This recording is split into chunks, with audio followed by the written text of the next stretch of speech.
Bueno, buenos días muchachos, ¿cómo están ustedes? ¿Cómo están? ¿Me están escuchando, por favor? ¿Me confirman que me escuchan? Sí, Doc. Sí, Doc, buenos días. Listo, buenos días a todos, perfecto. Hoy es el día 21, ¿verdad? De mayo del año 2021, son las 7:01 minutos y estamos dando inicio a nuestra electiva de pensamiento clínico, básicamente.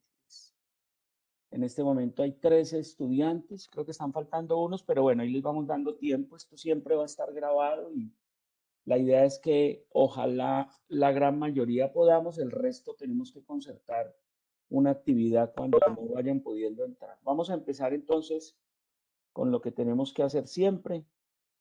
Los propósitos de este encuentro son fundamentalmente, primero, pues poder hacer el primer encuentro para iniciar este semestre de la electiva Pensamiento Clínico y mm, básicamente hacer lo que llamamos concertación y una introducción a todo lo que tiene que ver con la temática. Fundamentalmente vamos a retomar y a repasar un poquito lo que es el proceso diagnóstico. ¿Cuáles son los objetivos de la electiva? Fundamentalmente, ustedes van a tener tres grandes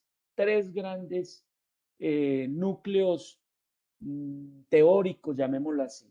Tres grandes núcleos teóricos que son lo que tiene que ver con pensamiento científico, con pensamiento clínico, perdón, pensamiento crítico y pensamiento clínico. O sea, esos son los tres grandes bloques teóricos porque el resto básicamente lo vamos a dedicar a el proceso sistemático con todas esas bases críticos, científicas, metodológicas de ese proceso diagnóstico clínico. Entonces, básicamente, van a tener un primer momento donde ya les voy a decir, la idea es que ustedes se dividan en tres grandes grupos. El primer grupo va dentro de 8 días, básicamente va a ser la revisión de pensamiento científico, el segundo grupo después pensamiento crítico y el tercer grupo el pensamiento clínico. Entonces, ahí está el fundamento de los objetivos, estudiar las bases del pensamiento científico, del pensamiento, perdón, eh, el pensamiento clínico con base en básicamente lo que es el pensamiento científico y el pensamiento crítico.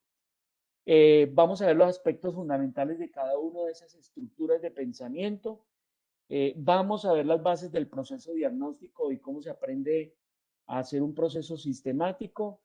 Y lo que vamos a hacer todo el semestre, muchachos, que espero lo disfrutemos, nos lo gocemos, que es hacer un siempre análisis de casos clínicos de los diferentes sistemas que ustedes ya han tenido la oportunidad de ver. Esa es la gran idea y la gran idea es que ustedes sistematicen cada vez que se enfrentan ante un caso clínico, sistematicen ese proceso diagnóstico. Ustedes van a quedar con una gran estructura de cómo es ese proceso con cada uno de los pacientes. Yo pienso que si ustedes le apuntan, lo terminan teniendo claro, a ustedes les tiene que ir muy bien el día cuando ejerzan como médicos generales. Básicamente, ¿cuáles son las grandes temáticas? Aquí está. El día uno es lo que estamos haciendo. Estamos concertando qué es lo que vamos a ver. Eh, Hay una carpeta básicamente compartida. Vamos a tratar de tener ese espacio de Moodle también, donde básicamente iban mirando qué es lo que vamos a hacer semana a semana. El grupo uno entonces se divide y la siguiente clase nos va a dar las estructuras de lo que es el pensamiento científico, el grupo 2 pensamiento crítico y el grupo 3 el pensamiento clínico. Ojalá hagan una búsqueda juiciosa, estructuren muy bien, todos tienen que presentar, esa es una de las grandes apuestas, todos tienen que participar y a partir de la quinta semana vamos a ver básicamente con una demostración que yo hago cómo es ese proceso sistemático de análisis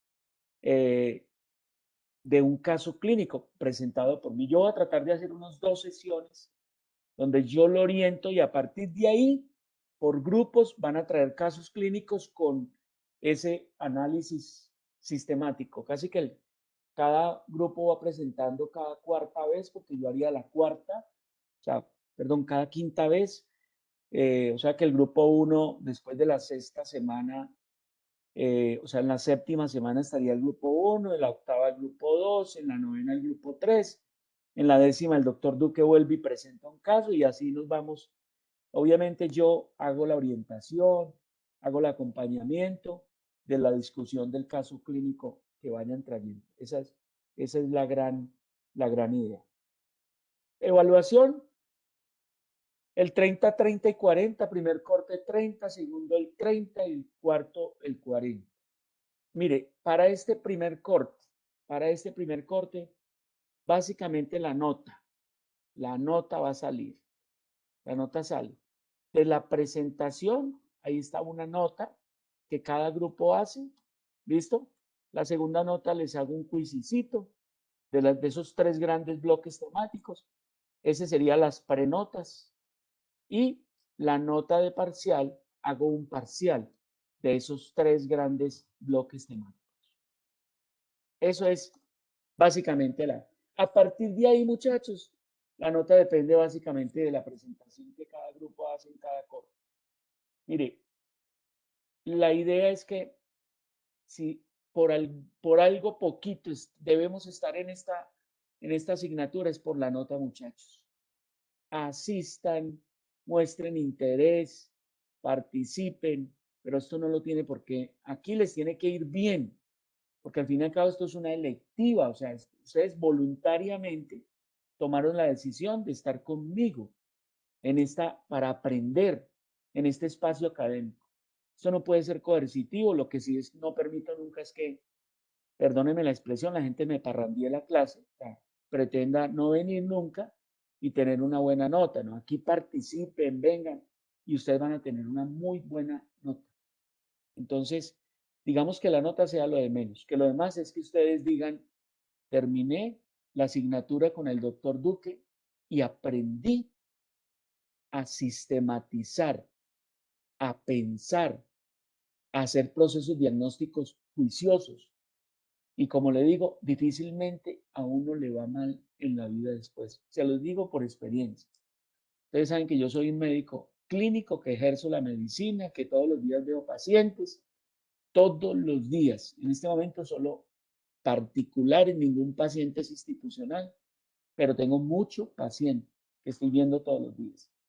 Y del otro lado, pues cuando fui profesor, aunque todavía soy profesor, pero soy decano, pues lo que hice fue enseñar la semiología, que eso lo que me ha dado es todas estas bases que les puedo transmitir a ustedes hoy. Muy bien. Bueno, entonces, ¿estamos claros hasta acá, muchachos? ¿Alguien tiene alguna pregunta? Porque esto hace parte de ese plan de concertación entre ustedes y nosotros, donde ustedes digan las reglas con este profesor son claras. ¿Listo? ¿Qué se va a hacer en la primera clase? Es esta. ¿Qué se hace en la segunda? Entonces recuerden, grupo 1, ustedes se dividen en 3 grandes grupos. Ustedes lo escogen como quieran. Me los pasan en un Word de cómo quedan conformados los grupos. Pues la idea es que entiendo que son como 21 o 23 personas este coso. Entonces se dividen en grupos entre 7 y máximo 8. ¿Sí? Más o menos. La idea es que todos deben de estar en un grupo. No voy a permitir que haya un estudiante por ahí suelto. Todos deben de estar en un grupo. Entonces, el grupo 1 presenta pensamiento científico. El grupo 2 presenta pensamiento crítico.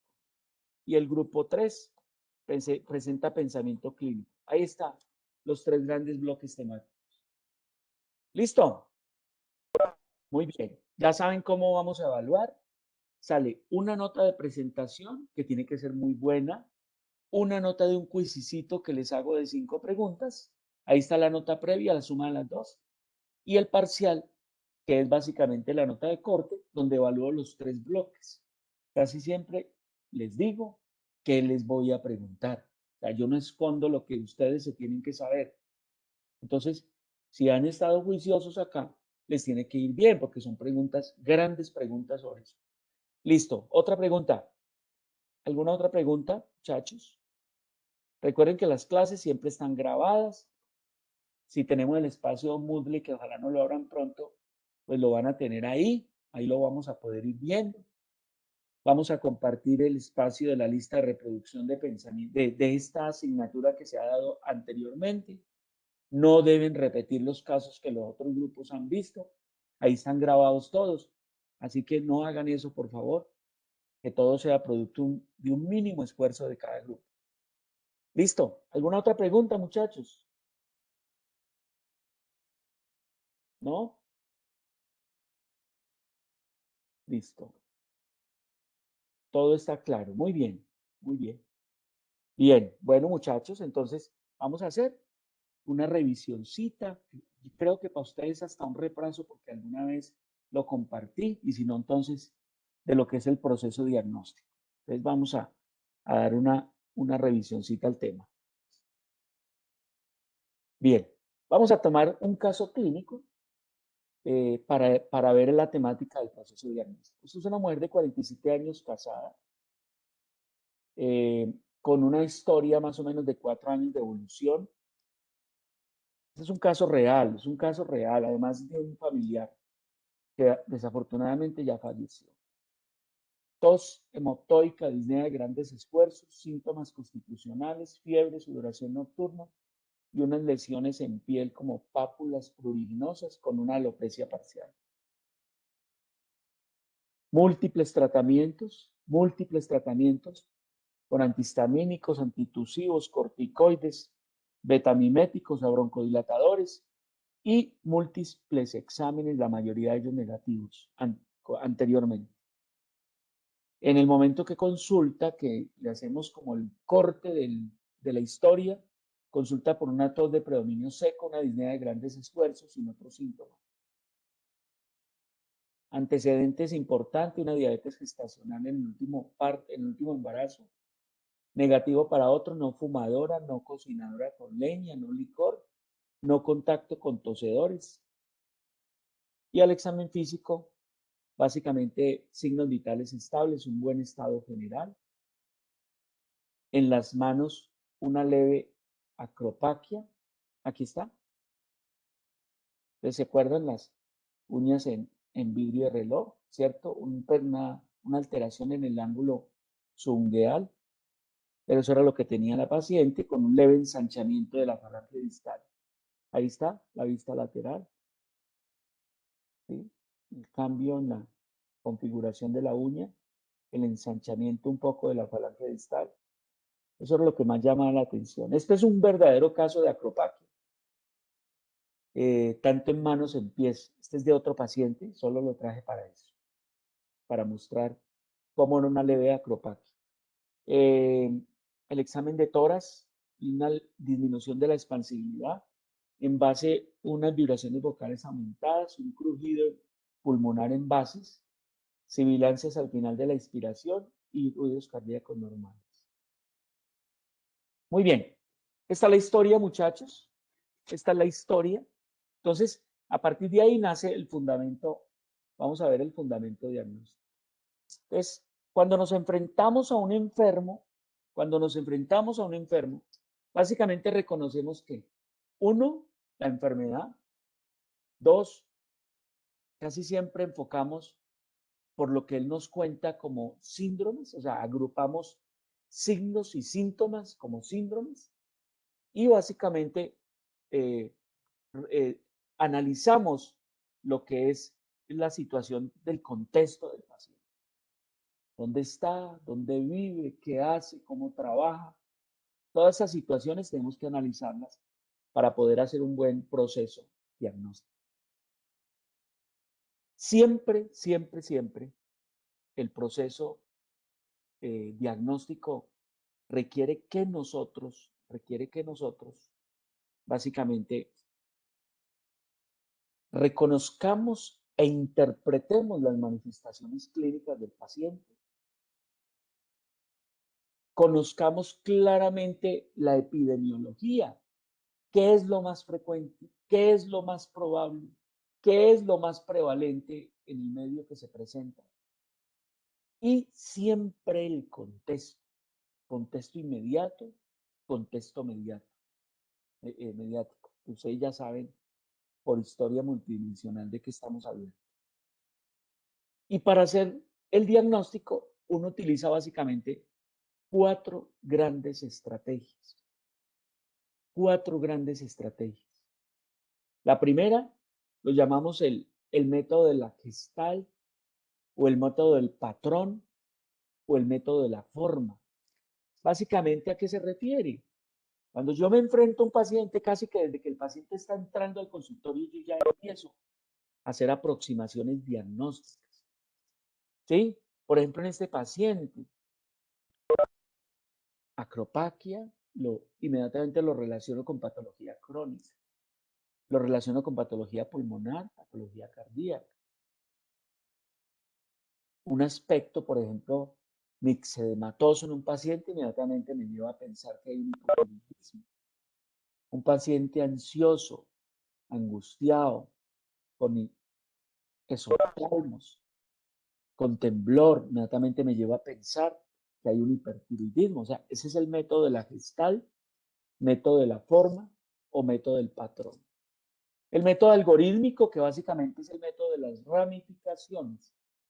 El método donde una pregunta va llevando a otra pregunta, donde se van descartando cosas y al final, descartando una y otra y pidiendo uno y otro examen o haciendo una pregunta problematizadora, voy llegando a diagnóstico. Y el otro sería el método hipotético deductivo, que es el que vamos a aplicar mucho. Y el último sería el método exhaustivo. El método exhaustivo es el que hacen ustedes recién inician a hacer historias clínicas, que preguntan muchas cosas, consignan muchas cosas, piden muchos exámenes y después de todo eso, pues saldrá un diagnóstico. La apuesta de nosotros es una combinación de unos y otros, pero el centro es el hipotético deductivo. ¿Listo? Y siempre que hacemos esto, estamos activando procesos cognitivos, ¿cierto? Recuerde que los procesos cognitivos son esos procesos, casi siempre, ojalá de orden superior, que me invitan a razonar, a intelectualizar, a correlacionar, a inferir, a deducir, a analizar. En últimas, la apuesta es tener mucho pensamiento crítico. Y entonces, con base en eso, el cerebro siempre está almacenando datos y eso es lo que ustedes hacen semestre a semestre y esos datos se activan por procesos heurísticos. ¿Y ese qué es la heurística? Básicamente la heurística es el arte de inventar o de descubrir hechos valiéndose de hipótesis, presunciones, preguntas, que en últimas llevan a principios y todo estimula el método que tiene la base de todo esto que se llama el método científico. Miren,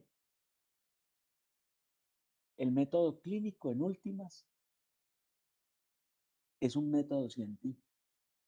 Yo observo un fenómeno, me hago unas preguntas, me hago una pregunta o muchas preguntas que quiero resolver, genero unas hipótesis como que dan posible respuesta a eso y yo quiero ir a comprobar. Pido exámenes o hago examen clínico, pido exámenes, descarto cosas y en últimas llevo a un diagnóstico o a múltiples diagnósticos. Y esos procesos, con base en que adquieren relevancia en nuestro cerebro. Entonces, básicamente es por representatividad y básicamente es qué tanto se parece eso que veo a una enfermedad que yo ya conozco. ¿Qué tanto se parece ese paciente que tiene tos, expectoración, que tiene acropaquia, que tiene una cosa, la otra, a, por ejemplo, enfermedades como las bronquiectasias, el EPOC, el absceso pulmonar, o por disponibilidad o probabilidad, la facilidad para recordar algo. Uno recuerda una cosa cuando más la ve, cuando más relevancia adquirió en el momento que uno la está observando, cuando más significativo le ha sido un aprendizaje. Y por último, lo que llamamos el anclaje y el ajuste, es estimación inicial de probabilidades que se van ajustando. Aquí hay mucho de algoritmización, o sea, el método algorítmico para llevar a hacer diagnósticos. Estrategia 1, reconocimiento del patrón gestal o la forma. Aquí está. Cuando vemos un paciente con esto, inmediatamente llevamos a que eso es una acropaquia. En las manos, recuerden que tenía un nombre, si algunos leyeron Chapuzny, que se llamaba la osteoartropatía hipertrofiante de Bamberger-Marie. Así lo llamaban, osteoartropatía hipertrofiante de Bamberger-Marie. Muy bien, entonces la acropaquia me lleva a preguntarme y la respuesta inmediata es, seguramente responde a enfermedades crónicas. Y la respuesta inmediata me lleva a que frecuentemente pulmonares, como el EPOC, la TBC, la bronquiectasia y el absceso pulmonar. O me lleva a pensar en cardiopatías congénitas. Inmediatamente se me viene a mi cerebro las enfermedades como tiene el paciente una cianosis, las cardiopatías congénitas cianosantes. ¿Cuáles? La tetralogía de Fallot o la trilogía de Fallot o la transposición de grandes vasos. O me lleva a pensar en otras más raras, sobre todo enfermedades digestivas crónicas. ¿Cuáles? Los problemas de abscesos hepáticos crónicos o las enteropatías crónicas como la enfermedad de Crohn. Muy bien, método 1, método de la gestalt, método de la forma o método del patrón. Estrategia 2, el método algorítmico o método de la ramificación. Acuérdense, vías potenciales preestablecidas que cada respuesta lleva a un interrogante, a una pregunta y una respuesta automática para llevar un diagnóstico. Y aquí puede estar, estoy enfrentado a un paciente con una enfermedad crónica, con tos crónica, con hemoptisis, con disnea y un síndrome constitucional. Y la primera pregunta es, ¿tiene más de 2 semanas? Y entonces la respuesta es sí. Y si es sí, es un sintomático respiratorio. Y la siguiente pregunta es, ¿tiene antecedentes de contacto con tosedores? Y la respuesta puede ser sí. Y entonces la siguiente pregunta es, ¿le pido un BK de esputo seriado? ¿Le pido una radiografía de tórax? Si el esputo sale positivo, es una TBC.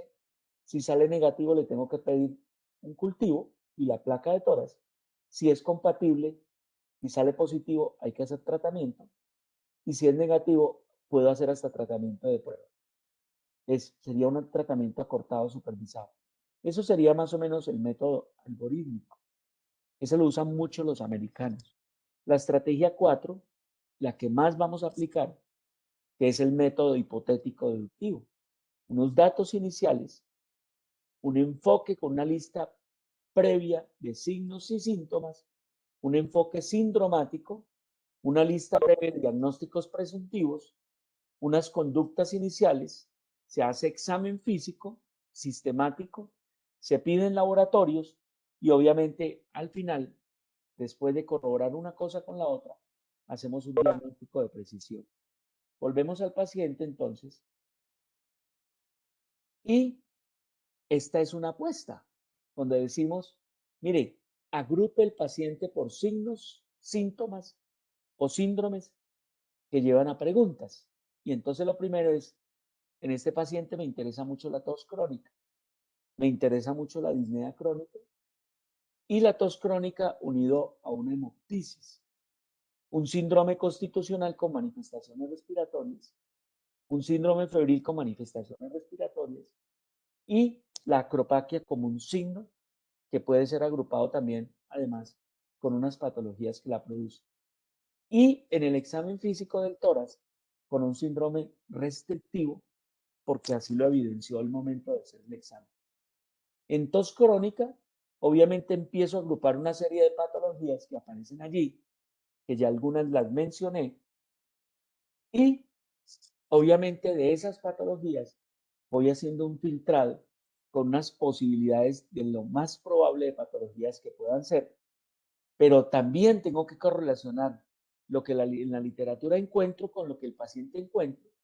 Y en últimas me quedo con que respondiendo a esto, podría ser un asma, podría ser una TBC, podría ser una micosis o podría ser enfermedades pulmonares intersticiales difusas, que son muchas, dentro de las cuales pueden haber algunas de estas. Estas dos son EPI y la neoplasia pulmonar.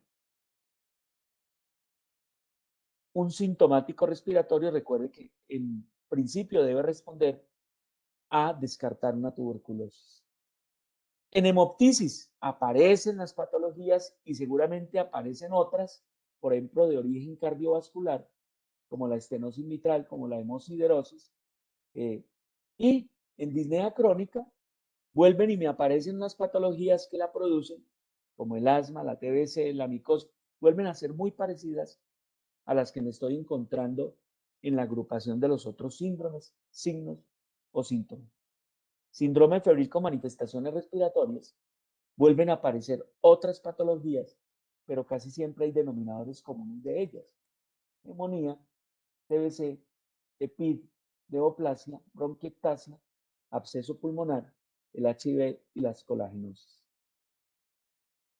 Entonces aquí la acropaquia, aquí encuentro enfermedad crónica como la que ya les dije, el síndrome constitucional, ahí encuentro las patologías y de esas encuentro unos denominadores comunes. ¿Cuáles son?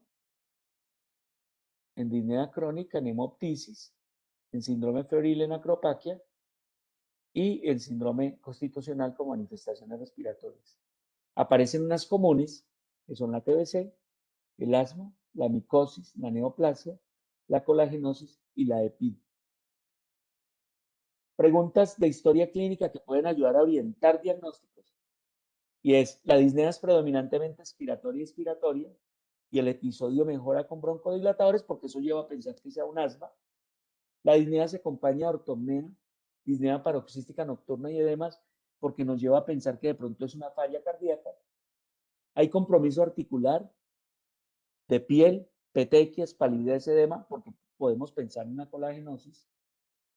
Hay adenopatías, agrandamiento salivar, compromiso ocular, esplenomegalia o lesiones cutáneas, porque nos pueden llevar a pensar en una sarcoidosis. Hay rinorrea purulenta, sanguinolenta, ulceración en mucosas o en tabiques, o úlceras cutáneas, porque nos pueden hacer pensar en una granulomatosis de Wegener.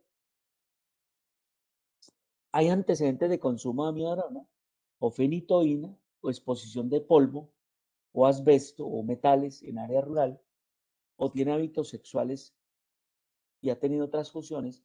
Entonces, la primera nos lleva a pensar en una fibrosis pulmonar y la segunda nos lleva a pensar de pronto en un HIV. Esas son preguntas que orientan diagnósticos al final. Y entonces, en esta paciente, no les llama la atención que la paciente realmente no hay remisión de los síntomas entre un episodio y otro, que eso fue lo que la paciente contaba, o sea, la paciente nunca estaba bien y eso hace descartar casi que el asma. Y de pronto ahí empiezo a pensar que puede haber una TBC, que puede haber un EPOC o que puede haber un carcinoma pulmonar. El EPOC de pronto por la edad y eso, casi que puedo pensar en descartar. El CA pulmonar pues no se puede descartar, pero llama la atención el tiempo de evolución. Las micosis o las colagenosis o las EPID que agrupan alguna de las anteriores.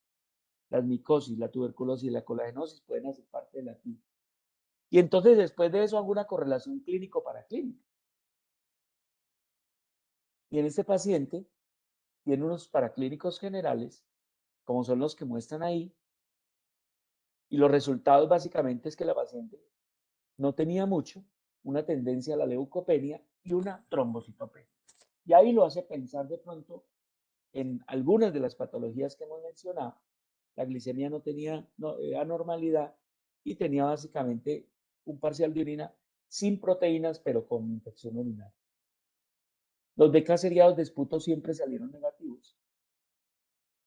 Y la radiografía de tórax básicamente mostraba en ese paciente imágenes de compromiso bilateral, intersticio alveolar, más intersticial, bivasal. Muy bien. La apuesta que yo les voy a, digámoslo así, la propuesta para hacer el análisis de cada caso clínico es que lo primero que hacemos es construimos la historia clínica. Es una historia clínica tradicional. Ustedes lo que van a hacer es traer el resumen de cada caso clínico. Siempre con la historia clínica hacemos resumen de datos positivos. Ojalá hacemos un perfil temporal de cada paciente. Identificamos problemas, signos, síntomas o los síndromes predominantes. Hacemos una correlación clínico-paraclínica. Siempre hacemos una explicación fisiopatológica de los signos y síntomas.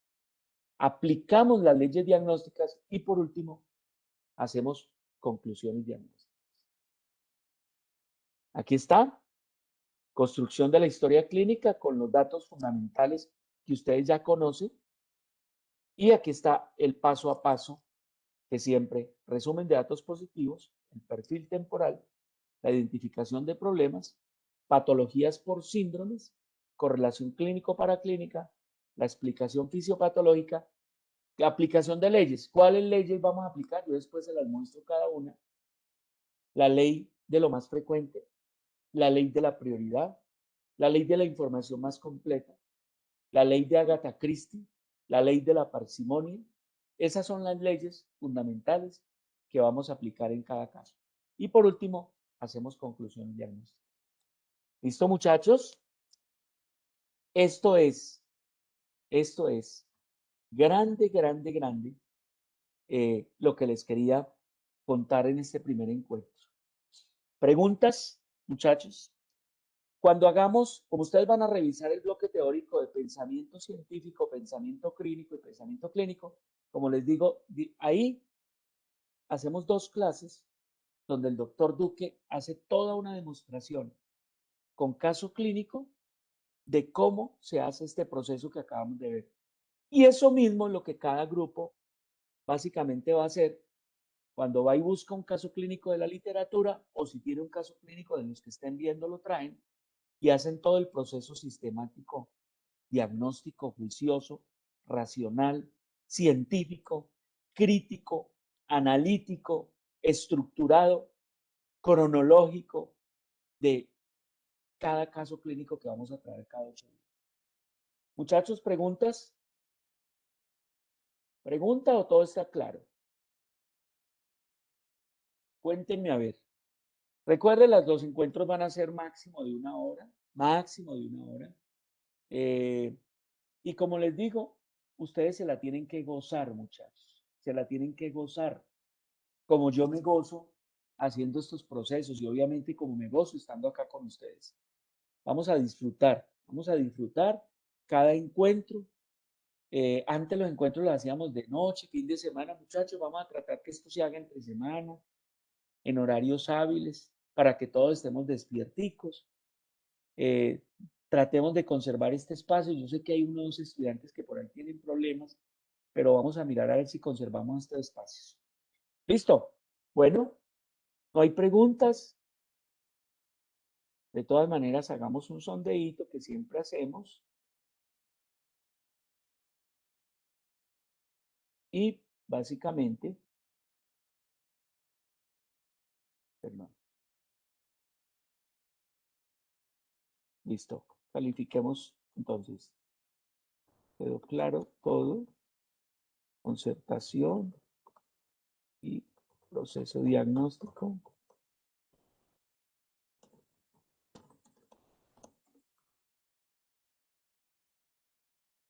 Listo.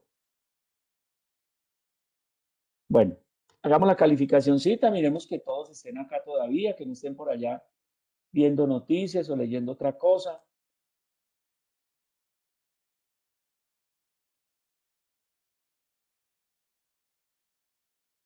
Van 9 personas calificando, van 10,